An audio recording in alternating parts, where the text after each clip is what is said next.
Welcome students.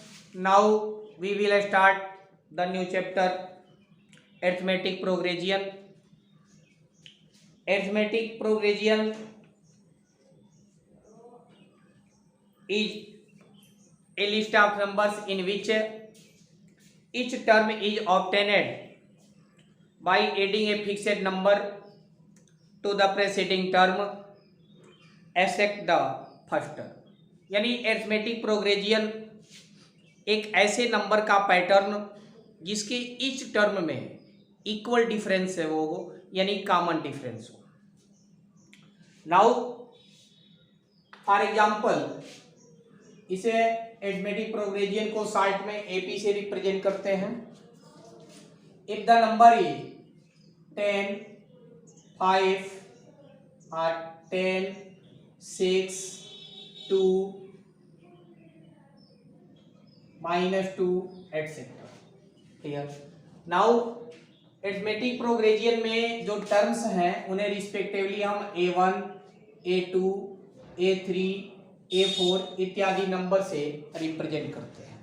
यहाँ difference find करना होता है तो हम D1, D2, तो D1 फाइंड करना है तो D1 इक्वल टू होता है A2 माइनस A1, यानी यहाँ हो गया 6 माइनस 10 यानी -4 हुआ।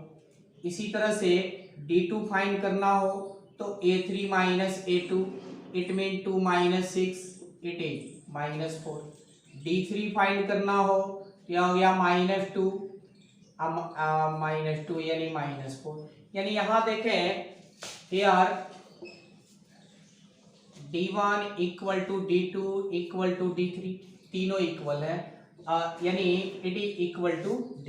सो it can be say as common difference. चूंकि D1, D2 और D3 का वैल्यू सेम आ रहा है, ऐसे केस में हम इस डिफरेंस को कॉमन डिफरेंस कह सकते हैं।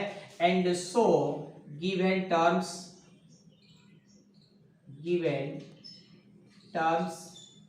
आर इन एपी, और ऐसे केस में इन टर्म्स को हम एपी कह सकते हैं।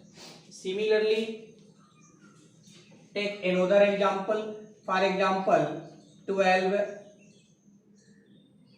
17, 22, 27, 32 etc. Here first term A1, A2, A3, A4, A5 etc.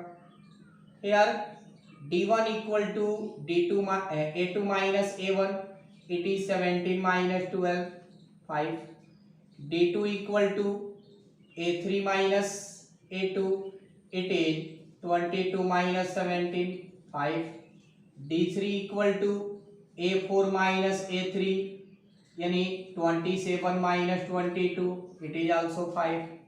D4 equal to A5 minus A4, it is 32 minus 27, also 5. So here again we can see that D1 equal to D2 equal to D3 equal to D4, all are equal, so it can be say as common difference. So here common difference D equal to 5, so we can say so given terms are in AP, यानी ऐसे case में in terms को हम AP कह सकते हैं। इसका मतलब कि जो है अगर नंबर एक ऐसे पैटर्न में दिया है कि इच टर्म में एक फिक्सेड जो है डिफरेंस हो, इक्वल डिफरेंस आता हो, तो यानी कॉमन डिफरेंस हो, तो कॉमन डिफरेंस के केस में हम उन टर्म्स को एपी यानी अरिथमेटिक प्रोग्रेशन कह सकते हैं। और यदि यह डिफरेंस इक्वल नहीं आता है तो उसे हम जो है वह कॉमन डिफरेंस नहीं कहेंगे। यानी अगर मान लिया कि नंबर्स का एक ऐसा पैटर्न दिया हो जिस पैटर्न में जो नंबर्स अगर इक्वल डिफरेंस नहीं रखते हैं, इच टर्म में अगर इक्वल डिफरेंस नहीं मिलता है, तो वैसे केस में हम उन्हें अरिथमेटिक प्रोग्रेशन के टर्म्स नहीं कह सकते हैं। नाउ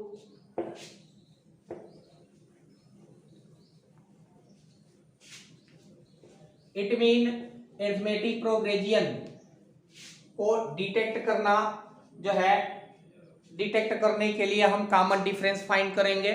अगर कॉमन डिफरेंस मिलता है तो वह एपी है, कॉमन डिफरेंस नहीं मिलता है तो एपी नहीं है।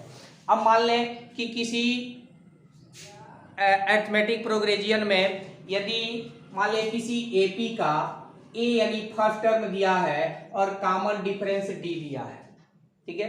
तो अगर ए फर्स्ट टर्म 10 दिया है, कॉमन डिफरेंस भी 10 दिया है, ऐसे केस में यदि हमें उसका जो है second term, third term, fourth term इत्यादि फाइंड करना है तो ऐसे केस में A2 इक्वल टू होता है A प्लस डी। It mean 10 plus 10 equal to 20। A3 equal to होता है A plus 2D। It mean 10 plus 2 into 10 it is 30। A4 होता है A plus 3D। It mean 10 आप प्लस 3 इंटू 10 यानी हो गया 40। इसी तरह से A5 फाइंड करना है तो A plus 3D। It mean A equal to 10 A plus 4D, 4 into 10 so it will be 50। यानी इस तरह से फर्स्ट टर्म और कॉमन डिफरेंस दिया गया है तो हमें A2 यानी A प्लस डी, A3 यानी A प्लस 2D, A4 यानी A प्लस 3D, A5 यानी A प्लस 4D, यानी जो भी टर्म दिया है वैसा हम फाइंड कर सकते हैं। For example, if first term is given 12 and common difference D is given -5 and if we have to find A19 यानी 19 टर्म आपको फाइंड करना है तो here we can write A19 equal to A plus 18D and so here A के place पे 12 हुआ, 18 और D के प्लेस पे -5 हो गया। so it will be 12 और 18 5 या 90, सबट्रैक्ट कर लेंगे -78। और if A is given -7 and D is given -3 and if we have to find A11 यानी 11 टर्म फाइंड करना है तो here A11 equal to A plus 10D। It mean A -7 10 and D equal to -3, so -7 plus minus 10 3 are 30, so it is -37। इस तरह से यानी first term दिया हुआ है और डी दिया हुआ है तो जो भी टर्म आपको फाइंड करना है A11 निकालना है तो A प्लस 10D हुआ, A के प्लेस पे -7 लिख दिए, आप प्लस 10 D के प्लेस पे -3 लिख दिए तो यह -7 प्लस -30 यानी -37 हो गया।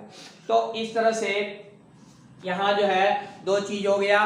पहला तो कि एपी के टर्म को डिटेक्ट करने के लिए, आइडेंटिफाई करने के लिए, या जो है जो गिवन टर्म्स हैं जिस टर्म में दिया है उसी टर्म में रहने देना है, उसे रीअरेंज नहीं करना है। अब उन टर्म्स में हम सबसे पहले D1, D2, D3 निकालेंगे और ऐसे केस में यदि टोटल डिफरेंस यानी D1, D2, D3 अगर इक्वल मिलता है तो उसे हम कॉमन डिफरेंस कर सकते हैं और ऐसे केस में गिवन टर्म्स एक एपी फॉर्म करेगा यानी एपी बनाएगा। दूसरा मॉडल यह हो गया कि यदि किसी एपी का अरिथमेटिक प्रोग्रेशन का फर्स्ट टर्म यानी ए और कॉमन डिफरेंस डी दिया है तो जो भी टर्म पूछ रहा है 10 टर्म, 11 टर्म, 20 टर्म, इस मॉडल पे हम सॉल्व कर सकते हैं। जैसे A2 equal to A plus डी, A3 equal to A plus 2D, A4 equal to A plus 3D, A5 equal to A plus 4D। इस तरह से यहाँ जो है आपके सामने 3 एग्जाम्पल्स भी दिए गए हैं। अब इस बेस पे जो है आप अपना एक्सरसाइज 5.1 स्टार्ट कर सकते हैं। नेक्स्ट प्रॉब्लम नेक्स्ट वीडियो में सबमिट किया जाएगा, इसलिए वीडियो को देखें और लाइक करें।